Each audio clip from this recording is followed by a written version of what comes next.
രാഹുൽ മാങ്കൂട്ടത്തിൽ ജാമ്യാപേക്ഷ നൽകിയതിന് പിന്നാലെ പാലക്കാട്ട് തന്നെ തിരിച്ചെത്തിയെന്നുള്ള വിവരങ്ങൾ പുറത്തു വരുമ്പോൾ പക്ഷെ MLA എവിടെ എന്നുള്ള ചോദ്യം വോട്ടർമാരും കോൺഗ്രസ് നേതാക്കളും പ്രവർത്തകരും മറ്റ് ഇതര രാഷ്ട്രീയ കക്ഷിയിലെ ആളുകളൊക്കെ ചോദിക്കുകയാണ്.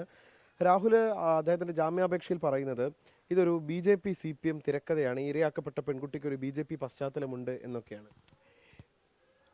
CPMോ BJPയോ വിചാരിച്ചാൽ ഒരു പെൺകുട്ടി ഗർഭിണിയാവുമോ? ആ പെൺകുട്ടിയാണല്ലോ മൊഴി കൊടുത്തിട്ടുള്ളത്. മജിസ്ട്രേറ്റ് കോടതിയിലും കൊടുത്തു, പോലീസിലും കൊടുത്തു. സമൂഹം വിശ്വാസത്തിലെടുക്കുന്നത് ഈ പെൺകുട്ടിയുടെ മൊഴിയാണ്. ആ പെൺകുട്ടിയുടെ മൊഴി പ്രകാരം അതീവ ഗുരുതരമായിട്ടുള്ള ഒരു ക്രൈം നടന്നിരിക്കുന്നു എന്നത് പോലീസിന് ബോധ്യമായി. നിലവിലുള്ള നമ്മുടെ രാജ്യത്തെ ശിക്ഷാ സംഹിത നിയമം അനുസരിച്ച് പോലീസ് കേസെടുത്തു. പെൺകുട്ടിയുടെ സ്വകാര്യ മൊഴി മജിസ്ട്രേറ്റ് കോടതി കൊടുത്തു. കോടതിയും പോലീസിന് ഉപദേശം കൊടുത്തിട്ടുണ്ട് ഇനി നിയമാനുസൃതം എങ്ങനെയാണ് പോകേണ്ടതെന്നുള്ളത്. അതുപ്രകാരം നിയമ നടപടികളുമായിട്ട് പോയിക്കൊണ്ടിരിക്കുകയാണ്. രാഷ്ട്രീയം പറഞ്ഞ് ഒരു ക്രൈമിനെ മറച്ചു വയ്ക്കാൻ ആർക്കെങ്കിലും സാധിക്കൂ? അത് വളരെ അധപ്പതിച്ച ഒരു നിലപാടാണ്. അതിന് കോൺഗ്രസ് പാർട്ടി തയ്യാറാവാൻ പാടില്ലായിരുന്നു. പക്ഷേ കോൺഗ്രസ് പാർട്ടി അങ്ങനെയാണ്.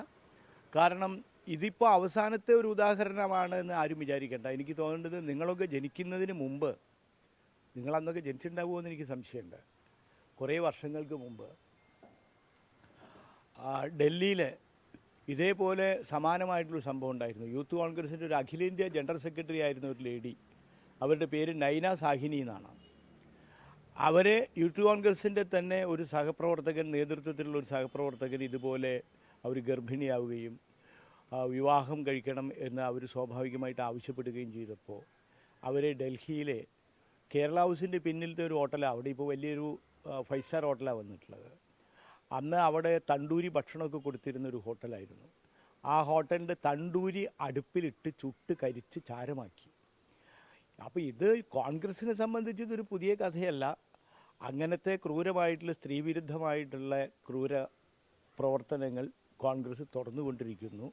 ഇത് യൂത്ത് കോൺഗ്രസിൻ്റെ സംസ്കാരമാണ്, കോൺഗ്രസിൻ്റെ സംസ്കാരമാണ്. അന്നും കോൺഗ്രസ് ഇതിനെ ന്യായീകരിക്കുകയാണ് ചെയ്തത്.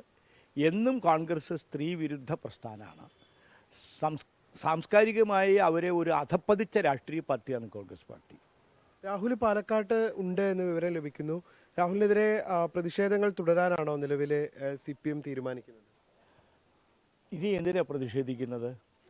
ഈ നാട്ടിൽ ജനങ്ങളാകെ വെറുക്കുന്ന ഒരു വ്യക്തിത്വമായി മാറിക്കഴിഞ്ഞു. ഇനി ഒരു നാട്ടിലൊരു സമൂഹത്തിൽ ഒരു പ്രതിഷേധം ഉണ്ടാക്കുന്നത് ജനങ്ങൾ ഒരു പൊതു അഭിപ്രായം രൂപപ്പെടുത്തുക എന്നുള്ള ലക്ഷ്യത്തിലാണ്.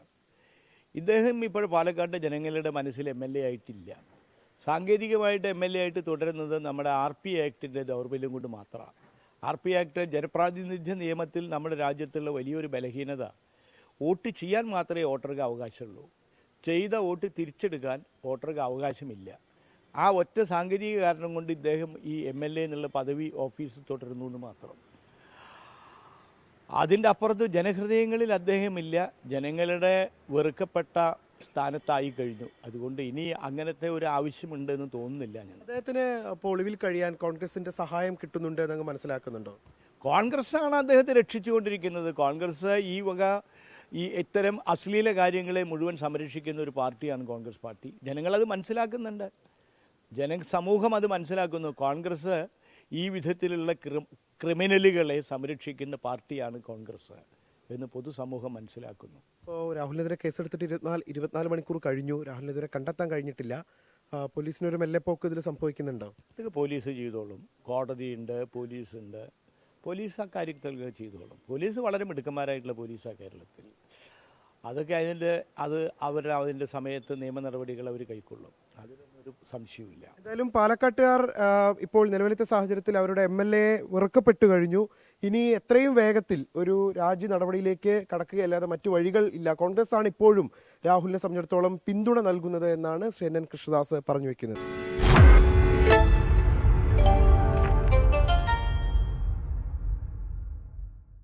ലോകത്തെവിടെയായാലും ഏത് സമയത്തും 24 വാർത്തകളും ഓഗ്മെന്റഡ് റിയാലിറ്റി പാക്കേജുകളും എക്സ്പ്ലെയിനറുകളും വിശദമായി കാണാൻ ഞങ്ങളുടെ YouTube ചാനൽ നിങ്ങൾക്ക് സബ്സ്ക്രൈബ് ചെയ്യാം.